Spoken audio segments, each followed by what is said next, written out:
Hoy vamos a hablar de un tema que pareciera muy lejano, pero no es tanto. Afecta a miles de personas en Colombia y en el mundo. La leucemia. Bienvenidos al podcast Cuida tu Salud de la Fundación Santa Fe de Bogotá.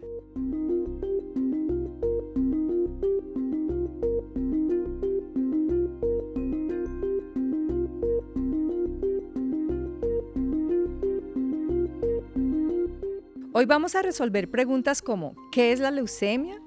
¿Cuáles son los tipos más comunes? ¿Cómo se diagnostica esta enfermedad? ¿Qué avances existen en el tratamiento? ¿Y cómo es posible acompañar a un paciente y a su familia durante este proceso? La doctora Claudia Agudelo. Ella es médica internista y especialista en hemato-oncología del Instituto de Cáncer de la Fundación Santa Fe de Bogotá. Y además estamos con una paciente. Ella es Cintia Sánchez, que ha estado con nosotros en los últimos 3 meses en su trabajo diario del tratamiento para la leucemia. Bueno, pues bienvenidas de nuevo y podemos empezar con usted, doctora Agudelo, para que la gente la conozca un poquito más. Y es, doctora, ¿cómo fue esa decisión de enfocarse en trabajar la leucemia? ¿Qué fue lo que le llamó la atención en su mundo profesional? Bueno, creo que esto siempre tiene un contexto familiar y desde que estaba haciendo medicina, digamos que tenía unos antecedentes familiares de cáncer muy marcados en mi familia paterna. Entonces siempre me interesó mucho la hematología y la oncología, pero ya cuando estaba haciendo la especialidad de medicina interna y hice mis rotaciones, pues de alguna manera me fui inclinando más hacia todo el lado de la hematología oncológica más que solo hacia la oncología, y pues es la razón por la cual terminé aquí en este momento. Muy bien. Y bueno, Cintia, ¿hace cuánto estás con nosotros? ¿Hace cuánto nos conoces? Bueno, he de decir que mi tratamiento lo empecé en Cúcuta, soy de Cúcuta. Hace más o menos 3 meses llegué a Bogotá y he estado en todo este proceso acompañada de la Fundación Santa Fe. Muy bien. Bueno, vamos a entender un poquito. Recordemos que nuestra audiencia nos está escuchando o nos está viendo el podcast, ¿de acuerdo? Y seguramente tiene un montón de preguntas, entonces vamos a tratar de hacerle entender de qué se trata todo esto, cómo puede identificar, qué tratamientos son y qué puede esperar, qué expectativas puede tener. Empecemos, doctora, por explicar qué es la leucemia. Listo, entonces pues la leucemia es un tipo de enfermedad maligna del sistema hematológico. Es, digamos, comúnmente llamada es un cáncer de la sangre, pero dentro de esa palabra leucemia pues aplican muchísimos tipos de leucemia. Entonces, de acuerdo a eso van a haber unas características muy diferentes. Globalmente decir que es un cáncer de la sangre en el cual hay una producción de unas células anormales, de unas células malignas, y estas células, dependiendo del momento de maduración en el que se encuentran, pues van a generar o unas leucemias agudas, que son mucho más graves, o unas leucemias crónicas que tienen un comportamiento completamente diferente. Uh-huh. Doctora, aguda y crónica, diferenciemos esas palabras. ¿Por qué un agudo pudiera llegar a ser más grave que un crónico? ¿Qué diferencia hay? Sí, es un poco complejo, pero entonces te voy a contar. Las leucemias agudas vienen de un daño que hay en la célula madre. O sea, cuando nuestra fábrica de todo el sistema de la sangre funciona, hay una célula madre que, de acuerdo a los estímulos, es la que se va como madurando y produciendo diferentes tipos de células que funcionan para defendernos, para transportar el oxígeno, para que se forme la cicatrización o los coágulos, ¿cierto? Cada una tiene una función. Entonces, esta célula madre puede sufrir un daño y esas leucemias son las que son las leucemias agudas. Por eso son más graves, porque obviamente afectan como toda la producción desde ahí hacia abajo. En las leucemias crónicas ocurre algo completamente diferente, porque el daño está hecho ya en unas células que son mucho más maduras. Entonces, pues digamos que esa alteración no tiene un impacto tan directo y tan rápido en el resto de las líneas celulares y en el resto de las células que necesitamos pues para nuestro funcionamiento diario. Muy bien. Nosotros quisiéramos saber un poco del diagnóstico. A ver si Cintia nos ayuda un poquito como a entender ese diagnóstico, pero no desde lo clínico, sino desde lo cómo una persona puede empezar a interpretar o a detectar algún signo o algún síntoma. Bueno, he de decir también que no todos presentamos los mismos síntomas al principio, porque he compartido con varios pacientes y no lo manifestamos de la misma manera. En mi caso empezaron con unos dolores e inflamación en las articulaciones, el cual incluso se llegó a confundir en Cúcuta el diagnóstico con una artritis idiopática juvenil, porque tengo un antecedente, un diagnóstico de una enfermedad genética, una inmunodeficiencia primaria, en la cual es común este tipo de enfermedades autoinmunes. Fue hasta 4 meses después de estos dolores que empecé a presentar fiebre, estuve muy pálida y mis papás ya tomaron la decisión de llevarme a urgencias.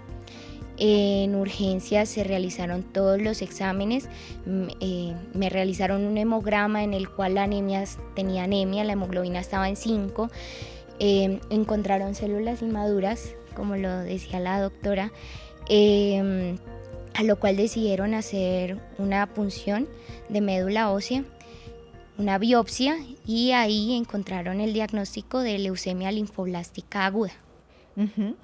Cintia dice algo bien importante, doctora, me parece, y es que dice, no todos somos iguales, no todos nos hacen los mismos señales, nos dan las mismas señales, y aparte de eso hay un montón de tipos, por lo que podemos entender de lo que nos dice Cintia. ¿Usted nos puede ampliar un poquito cuáles son esos síntomas de los distintos tipos? Sí, entonces, bueno, vamos a ir como con las agudas, que ya que estamos con Cintia acá, ella tiene toda la razón, no todos van a manifestar las mismas expresiones clínicas de la enfermedad, pero hablemos globalmente de las leucemias agudas. Se pueden manifestar con dolores óseos, unos dolores óseos muy fuertes, más que articulares óseos. Pueden presentarse obviamente con la palidez, con el cansancio, con el agotamiento que da la anemia, que es una de las manifestaciones. Pueden haber algunas manifestaciones de sangrado, entonces sangrado desde la aparición de equimos y hematomas en la piel, o sangrados como a nivel de gingivorragia, sangrado por las encías, o epistaxis facies, que es sangrado por la nariz, ¿cierto? Como algunas manifestaciones de sangrado, y en otras, por ejemplo, fiebre o infecciones, porque claro, como les dije ahorita, se alteran todas las células del sistema de defensa y esto hace que sean propensos a infecciones y manifiesten pues fiebre y algunas complicaciones asociadas. Entonces, dentro de las leucemias agudas, digamos que ese es como un macro de síntomas que pueden tener. Ahora, las crónicas, como te expliqué ahorita, son completamente diferentes y los pacientes pueden llevar mucho tiempo con ellas y no saber que las tienen, porque el comportamiento también es diferente. Y suelen encontrarse en exámenes de rutina. Entonces les pidieron un hemograma de rutina por un chequeo médico, por cualquier otro tipo de cosas, y encontraron que había una alteración en el hemograma y ahí empezaron a sospechar que hubiese una leucemia crónica. Y en algunos casos muy puntuales se puede crecer el vaso. El vaso es un órgano que está en la cavidad abdominal, entonces al crecerse puede dar algunos síntomas como de que comprime el estómago, entonces cualquier cosa que comen se llenan fácil, empiezan a perder peso porque justo eso hace que no puedan comer bien, o aparición de algunos ganglios, los ganglios en cualquier parte del cuerpo que son perceptibles, eso más en las crónicas que en las agudas. Entendido. ¿Uno puede numerar la cantidad de tipos de leucemia? Sabemos, hay tantas. Sí, claro, digamos que claro que sí hay, pero globalmente es las agudas y las crónicas, y estas agudas y estas crónicas ambas se dividen en leucemia linfoide aguda, también hay leucemia mieloide aguda, pero la leucemia linfoide aguda puede ser de predominio de células B, de predominio de células T, puede tener marcador Filadelfia positivo, ¿cierto? Y la leucemia mieloide aguda va pues de diferentes grupos de M0 hasta, ¿cierto? O sea, hay diferentes grupos M0, M1, M2 de acuerdo al tipo de célula que está involucrada. Y lo mismo en las crónicas, está la leucemia linfoide crónica y está la leucemia mieloide crónica, que esas digamos que sí son como linfoide crónica y mieloide crónica nada más. Pero las agudas sí hay muchos otros tipos, porque está la prolinfocítica, o sea, hay muchos subtipos de acuerdo a los hallazgos ya más específicos durante el diagnóstico. Una persona, Cintia, por ejemplo, que empieza a tener estos síntomas, imagino, Cintia, que no fue solo una vez y ya tuve esto y venga, vamos a urgencias, no, debió haber una recurrencia, seguido, ¿cierto? ¿Qué ¿Cuál es ese consejo? ¿A dónde debe ir? Inmediatamente, ¿a qué tipo de médico o de una vez a urgencias? ¿Cómo es ese método para que la persona pueda acudir? Pues depende también de los síntomas que presente. Si son síntomas que se consideran ya una urgencia, que pues en mi caso con el diagnóstico de la inmunodeficiencia, pues cualquier tipo de fiebre, nos indicaba el doctor que era urgente ir a la clínica, valga la redundancia, por urgencias. Pues en mi caso fue así, pero pueden haber síntomas más leves que de pronto no alteran a la persona. Sin embargo, a cualquier pequeña molestia o algo, lo importante es acudir a un especialista. En un especialista, muy bien. Doctora, esos especialistas, no es fácil para uno cuando está en el común, en su casa, en la calle, y de repente empieza a tener... La gente a veces no sabe a dónde ir, cuál es ese especialista, cómo llamo. ¿Qué debería hacer de manera sencilla? ¿Cuál es esa puerta de acceso sencilla? Bueno, yo creo que de todas maneras la medicina es una ciencia absolutamente hermosa y uno tiene que empezar como por el principio y es el primer escalón. Entonces yo creo que lo primero y lo que dijo pues Cintia en este momento es que cuando uno tiene algunos síntomas y de pronto son síntomas recurrentes, distinto que hizo un cuadro viral y pasó, ¿cierto? Uno debe consultar a un médico, no a una farmacia, no a una enfermera, no a un médico amigo, no a una consulta por WhatsApp, sino asistir a una consulta médica. ¿Por qué? Porque hay una cosa que se llama la anamnesis, que nosotros la llamamos así, pero es el interrogatorio donde el médico va a hacer unas preguntas muy puntuales y en base a eso va a poder hacerse como un enfoque diagnóstico, un examen físico en el que él va a poder ver si hay situaciones que uno como paciente no nota, o le va a haber equimosis, o le va a haber lesiones, o le va a haber manchas, o le va a haber hiperplasia gingival, que es otra cosa que pueda parecer que se pone como gruesa la mucosa de la boca, y posteriormente hacer unos exámenes básicos. Entonces yo digo que si hay que empezar en orden es porque finalmente llegar directo al hematólogo y de pronto no es lo que necesite, ¿cierto? Pero es muy importante eso, es consultar a un médico y que haga unos exámenes básicos. Y lo que yo le digo siempre a mis colegas es, tenemos que escuchar al paciente y tenemos que solicitar exámenes básicos y además interpretarlos, porque pasa muchísimo que entonces van al médico, se hacen el examen, nunca vuelven, o al contrario, pues van al médico y el médico interpreta como normal de pronto cosas que no estaban tan normales, y pues creo que es un error en el proceso y en la cadena que todos tenemos que hacer como una retroalimentación para que las cosas funcionen bien. Entonces yo pienso que no es necesariamente llegar directo al especialista, sino hacerlo en pasos y esos pasos, si se hacen bien, pues tienen que funcionar. Ahora, si uno tiene la posibilidad de llegar directo al especialista, pues porque de acuerdo al tipo de aseguramiento y eso a las pólizas, pues siempre la primera entrada es lo mismo. El internista o el pediatra es la puerta de entrada para cualquier enfermedad de un paciente menor de 18 años o mayor de 18 años. Y lo mismo, ahí haríamos el enfoque. Yo creo que siempre es como irlo haciendo en pasos ordenados, porque con exámenes muy básicos uno puede sospechar este tipo de enfermedades. Por lo que estamos planteando, alteran el hemograma, ¿sí? De una u otra manera lo alteran y el hemograma es un examen muy básico que puede interpretar realmente cualquiera de nosotros. Uh-huh. Hablando de esas puertas de entrada como el médico internista o si no el pediatra, ¿sabemos una proporción entre leucemia adultos o leucemia infantil o juvenil? ¿Cuál es mayor? ¿Hay una proporción, un porcentaje? Pues digamos que la leucemia más frecuente es la leucemia linfocítica crónica, es la más frecuente, pero probablemente también pues es de un comportamiento tan tranquilo, entonces pues es mucho más frecuente encontrarla porque los pacientes no se suelen morir de eso, ¿sí? Entonces van a haber mucho más pacientes con la enfermedad. En cuanto a leucemia infantil y leucemia de adultos, digamos que hay como pronósticos diferentes. Entonces la leucemia linfoide aguda es de un mejor pronóstico en niños que en adultos. En efecto, la edad es un factor pronóstico adverso, digámoslo así, pero con la mieloide probablemente no ocurre lo mismo, ¿sí? Entonces con la mieloide sí es mala en ambos escenarios. Entendido. Cintia, hablemos de tratamientos. Esos que tú dices, esto es un tratamiento. Para mí, estas 4 fases o etapas o pasos que que he dado, ¿cuáles son? Bueno, en Cúcuta empecé hospitalizada con mi primer ciclo. Fue un ciclo de 4 semanas. Luego de esto salí ambulatorio. Continué más o menos 2-3 ciclos más hasta que la doctora que me atendió en Cúcuta consideró por varios resultados trasladarme para acá, para Bogotá, porque veía pertinente un trasplante de médula ósea. Acá llegué, como les dije, hace 3 meses.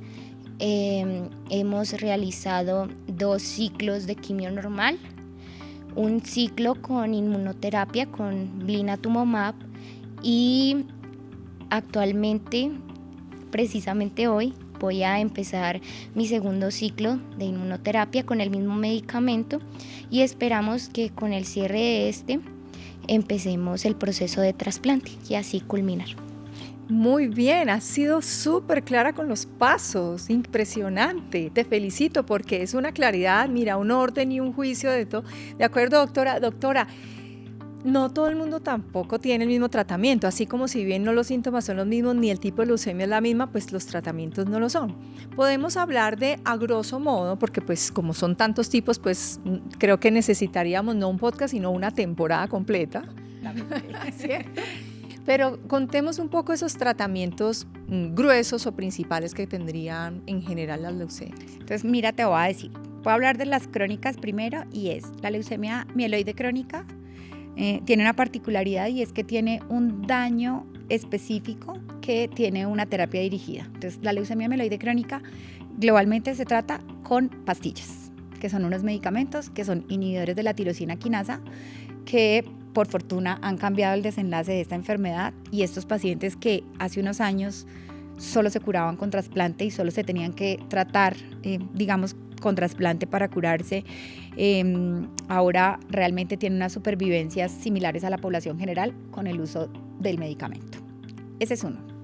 La leucemia linfoide crónica, voy a hablar como en general también, digamos que de acuerdo al riesgo molecular, uno les puede dar quimioinmunoterapia o inmunoterapia o medicamentos dirigidos. ¿Qué hace la diferencia? La quimioterapia son los medicamentos convencionales que hemos conocido, que bajan las defensas, que tumban el cabello, ¿cierto? Todas esas cosas. Pero la inmunoterapia son medicamentos más especializados, inteligentes, que van hacia un punto específico de la célula y logran atacarla. Entonces, esas combinaciones pues se pueden usar. Y hay otros escenarios en los cuales de acuerdo al riesgo molecular, pues se debería usar solamente medicamentos que pueden ser incluso orales o orales combinados con inmunoterapia, que usualmente son o inhibidores de la Bruton quinasa o del BCL2, que son puntos, esos nombres no es para aprendérselos, pero que son puntos muy específicos de la célula. Entonces son medicamentos que son muy buenos porque atacan el daño y no hacen tanto daño colateral, digámoslo así, ¿cierto? Esas son las crónicas. En cuanto al tratamiento de las leucemias agudas, sí puedo decirles que tiene como un esquema global para ambas. Ese primer ciclo que nos habló Cintia, que dijo que estuvo 1 mes hospitalizada, es lo que llamamos inducción. ¿Y qué es lo que queremos con la inducción? Combinamos unos medicamentos, pueden ser solo quimioterapia, pueden ser quimioinmuno, dependiendo de los marcadores que tenga la enfermedad.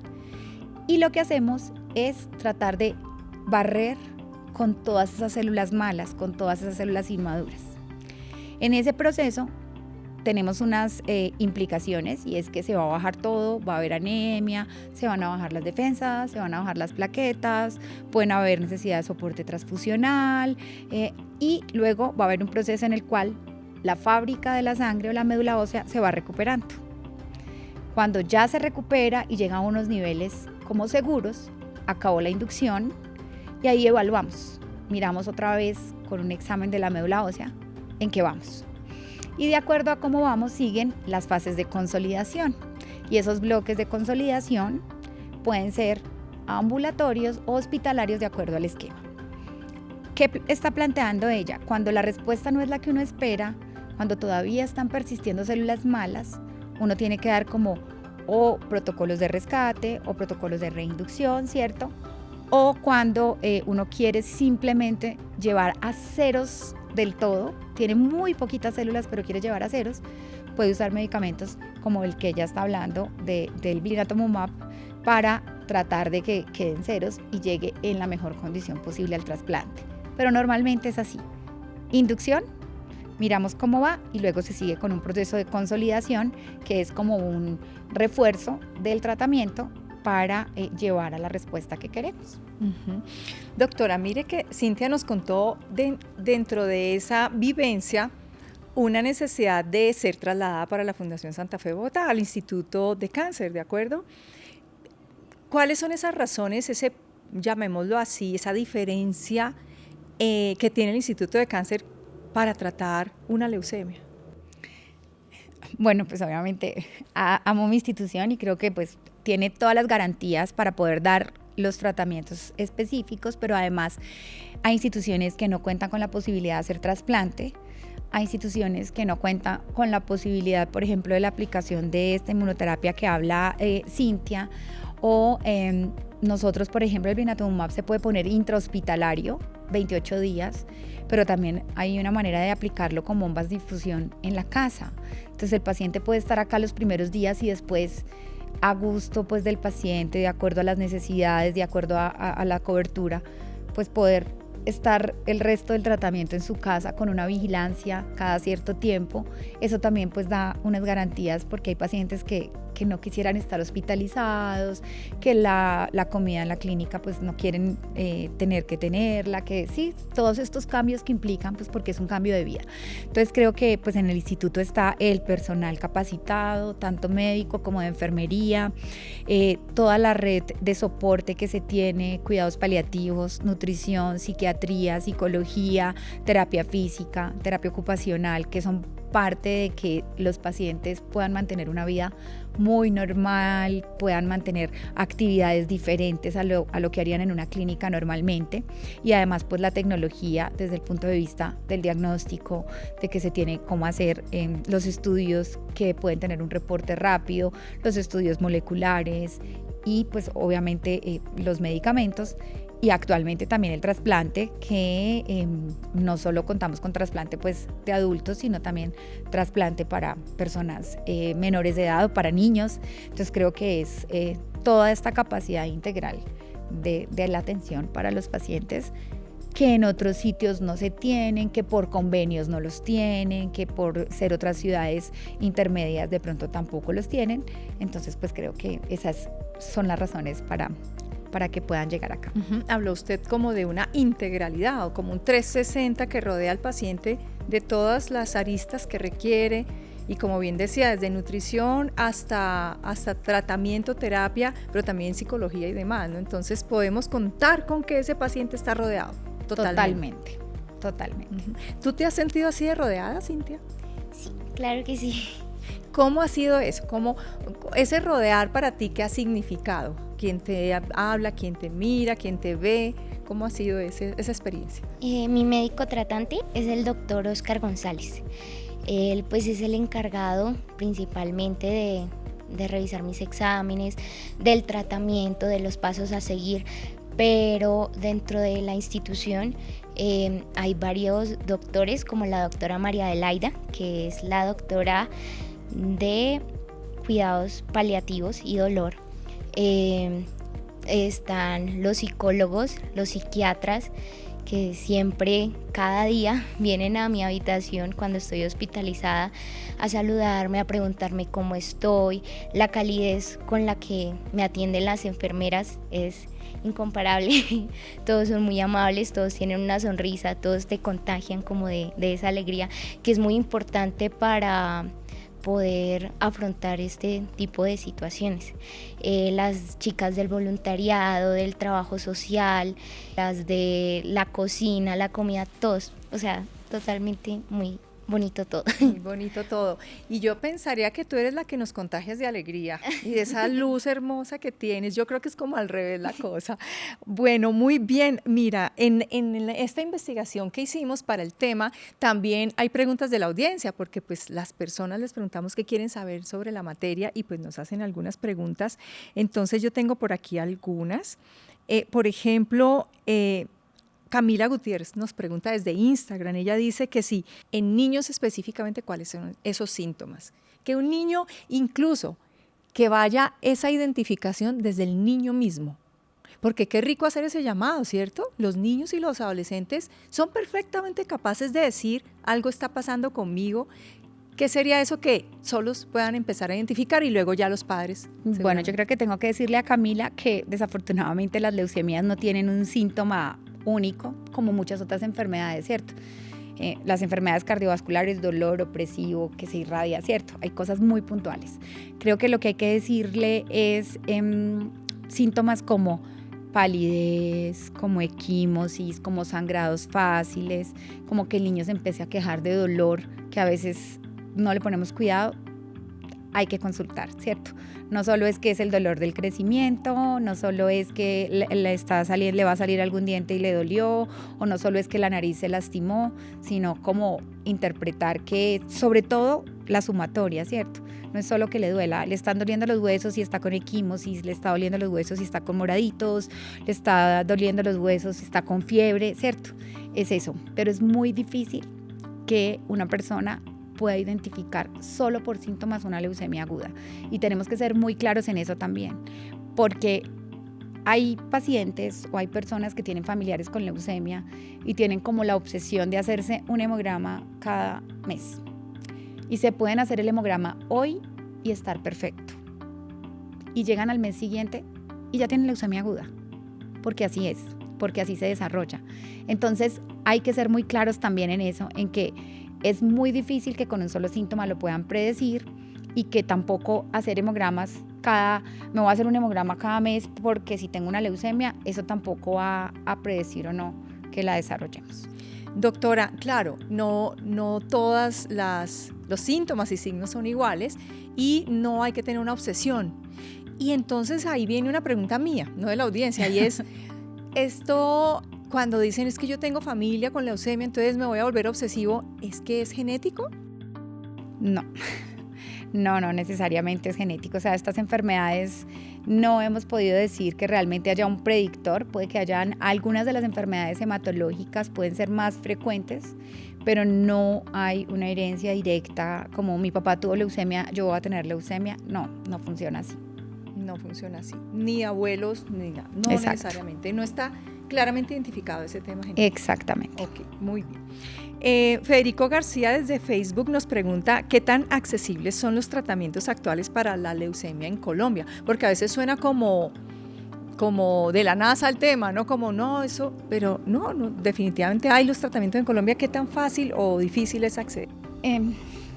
Tengo que responderte como por fases, porque digamos que los tratamientos iniciales que están incluidos en todos los protocolos de manejo los tenemos disponibles. Nuestro sistema de salud tiene en el papel una cosa increíble que es la cobertura al 100% de las personas con o sin aportes, es decir, hay un sistema de las personas que pagan su EPS y hay un sistema de las que no tienen cómo pagar, pero igual tienen acceso por el subsidio y por las EPS subsidiadas. Entonces, desde el punto de vista de la ley, tenemos el acceso. Esto no ocurre en muchos países. Hay muchos países que si tú no pagas, no tienes acceso al tratamiento, ¿cierto? Y esto, pues, yo creo que vale la pena decirlo, porque hay cosas del sistema de salud que hacen que a uno le guste atender. Y en teoría, el tratamiento inicial de las leucemias tenemos acceso. ¿En qué estamos en este momento de pronto un poco más crudos y más quietos? En tratamientos de rescate un poco más allá. ¿Por qué? Porque hay tratamientos que se están desarrollando, que están aprobados por fuera del país, que son terapias dirigidas pues tenemos el trasplante aprobado, tenemos la inmunoterapia como el blinatumomab, que pues también la tenemos, pero no tenemos acceso a otras terapias que están en proceso y que estamos tratando de traer al país, como las terapias CAR-T, que es, voy a decirlo en palabras no técnicas, que es como entrenar células propias contra las células malas y después devolver esas células entrenadas al cuerpo para que vayan a atacar directamente esas células malas. Eso suena muy bonito y pues obviamente es lo que queremos poder tener. Eso todavía no lo tenemos en el país. Pero digamos que tenemos que decir que globalmente sí tenemos acceso a los tratamientos iniciales, a algunos tipos de inmunoterapia, algunos al trasplante de médula ósea, que para las leucemias sí, digamos que la mayoría de las veces es un trasplante halogénico. Entonces con eso sí contamos y todos los pacientes tendrían derecho a la cobertura por el sistema. Sí, puede que el camino sea un poco más tortuoso para algunos, pero todos tenemos derecho. Bueno, Cintia, yo estoy viendo algo por ahí. Me contaron que habías traído algo y que nos querías contar. ¿De qué se trata? Sí, bueno, con ayuda de la profe también de la Secretaría de Educación, las chicas del voluntariado, trabajo social, pues hacen que la estadía en la clínica sea mucho más amena, que la disfrutemos, no solo la veamos como medicamentos, como hospitalización, sino que podamos sentirnos libres de hacer varias actividades. Y pues entre esas yo les comenté a ellas que a mí me gustaba pintar. No lo hago muy bien, es un hobby, pero pues ellas me dieron la oportunidad. Y este fue uno de los dibujos que hice y este va a mitad. Espero en esta hospitalización terminarlo. Está espectacular, pero cuéntanos de qué se trata. A ver. Bueno, estos son los Stitch. Uh-huh. Y este es una pareja de pajaritos y este es de mi película favorita, de Enredados, Rapunzel. Ay, divina. ¿Y cuál te gusta más de los tres que has hecho hasta ahora? El que está más terminado. Sí. Ahorita. Muy bien. ¿Y hay una película por estos días? Sí, de Lilo y Stitch. ¿La viste? Sí. Con razón estás inspirada. Sí. Bueno, pues muy lindo y te felicito. Y eso de que no sé pintar bien, pues déjame decirte, mis respetos. Están muy lindos. Gracias por compartirlos. Muchas gracias a ti. Cintia, ¿tú qué quisieras comentar, dejar aquí en la audiencia que de pronto yo no haya preguntado, pero que te parezca importante contarles? Bueno, como ya se mencionó, pues actualmente existen muchos tratamientos y es el mensaje más importante a transmitir, que leucemia no significa muerte. No te vas a morir, porque si tienes un diagnóstico temprano, todos los especialistas y todos los doctores van a hacer lo posible para que sigas con vida. En especial, pues algo que me ha servido mucho es estar de la mano de Dios, ponerlo siempre en primer lugar, tu familia como apoyo, tus amigos, y en base pues el amor es lo que mantiene la fuerza para salir adelante. El amor definitivamente mueve todo, definitivamente que sí. Gracias por ese mensaje tan hermoso, nos llega al corazón a todos sin duda, y estoy segura que la audiencia va a encantarle también. Doctora, un mensaje para cierre. Bueno, no, creo que Cintia se llevó las palabras. No, creo que es muy importante que nunca pierdan la fe. Estos procesos, yo siempre le digo a los pacientes cuando les doy un diagnóstico de esto es un cambio de vida, pero no es dejar de vivir. Y creo que eso es muy importante, porque hay muchos cambios, porque hay que cambiar la alimentación, porque hay que tratar de tener muchas cosas saludables, pero hay que seguir viviendo, porque no queremos hemogramas aliviados con personas que dejaron de ser. Queremos personas vivas. Espectacular, muchas gracias. Un honor para nosotros, para mí, tenerlas hoy acá en Cuida tu Salud. Y bienvenidas siempre, cuando quieran estar hablándole a la audiencia de esa manera tan bonita. Y a ustedes, querida audiencia, muchísimas gracias por acompañarnos en un episodio más de podcast de Cuida tu Salud de la Fundación Santa Fe de Bogotá. Recuerden activar la campanita de YouTube para que sepan siempre de primera mano la información más completa, científica y clínica sobre lo más importante de nuestras vidas, cuidar la salud.